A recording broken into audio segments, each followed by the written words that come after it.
പുന്നപ്രയിലെ വെന്തലത്തറ വീട്ടിൽ 1923 വേലിക്കകത്ത് ശങ്കരൻ അച്യുതാനന്ദൻ ജന്മമെടുത്ത സമയത്ത് ജന്മിത്ത മുതലാളിത്തം കൊടികുത്തി നിലനിന്നിരുന്നു.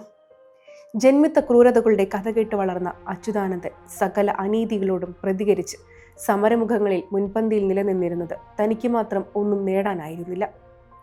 സമൂഹത്തിൽ എല്ലാവർക്കും അവകാശങ്ങളും ഒരുപോലെ നേടാൻ ഇന്ന് നമ്മളെ പ്രാപ്തരാക്കിയതിൽ കേരള രാഷ്ട്രീയ ചരിത്രത്തിലെ കറകളഞ്ഞ സഖാവാണ് അയാൾ. അടിയാളരുടെ ചോരയും നീരും കൊണ്ട് കായ്ച്ചിരുന്ന പാടശേഖരങ്ങൾ, കമ്മ്യൂണിസ്റ്റ് സമരങ്ങളുടെ തീക്കാറ്റ് വീശി അവിടങ്ങളിൽ ചെങ്കൊടികൾ ആഴത്തിൽ പറന്നിറങ്ങി. ആ സമരങ്ങൾക്കൊപ്പം വളർന്നവൻ. കേരളത്തിലെ കമ്മ്യൂണിസ്റ്റ് പാർട്ടിയുടെ ഏറ്റവും വലിയ നേതാവായി VS മാറ്റിയത് കർഷക സമൂഹമാണ്. അയാളുടെ വാക്കുകൾ ഓരോന്നും എതിരാളികളെ നിലംപരിശാക്കിയിരുന്നു. അനീതിക്ക് സ്വന്തം പാർട്ടിയിലാണെങ്കിലും ശക്തമായ തിരിച്ചടികൾ നൽകിയിരുന്ന VS.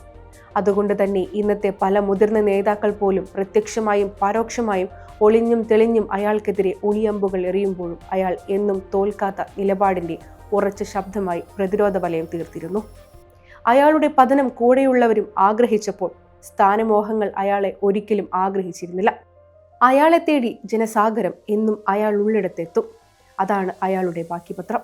ആശയറ്റ മനുഷ്യരുടെ പ്രത്യാശയായിരുന്നു VS. കണ്ണേ കരളെ VS എന്നുള്ള ആരവം വെറുതെ ഒന്നുമായിരുന്നില്ല. VS എന്ന സമരമുഖ നായകൻ, മരണം വരെയും അനീതിയെ ചോദ്യം ചെയ്തിരുന്ന ധീരസഖാവ്. അയാളുടെ വിയോഗം പ്രായഭേദമന്യേ ദുഃഖത്തിൽ ആഴ്ത്തുമ്പോഴും നന്മയുടെ അവസാന രൂപമായ അയാളെ ഒരു നോക്ക് കാണുവാൻ പ്രതികൂല കാലാവസ്ഥയിൽ പോലും ജനസാഗരം ഒഴുകിയെത്തുമ്പോൾ അയാളുടെ ബാക്കിപത്രം ഇനിയും ഇവിടെ അലമുറയായി പെയ്തിറങ്ങും. ഇന്നയാൾ നമ്മളെ വിട്ട് ഇഹലോകം വെടിയുമ്പോൾ ലോകമുള്ള കാലം അത്രയും VS അച്യുതാനന്ദൻ ജനമനസ്സുകളിൽ ഏറ്റവും പ്രിയപ്പെട്ട സഖാവായി തുടരുക തന്നെ ചെയ്യും.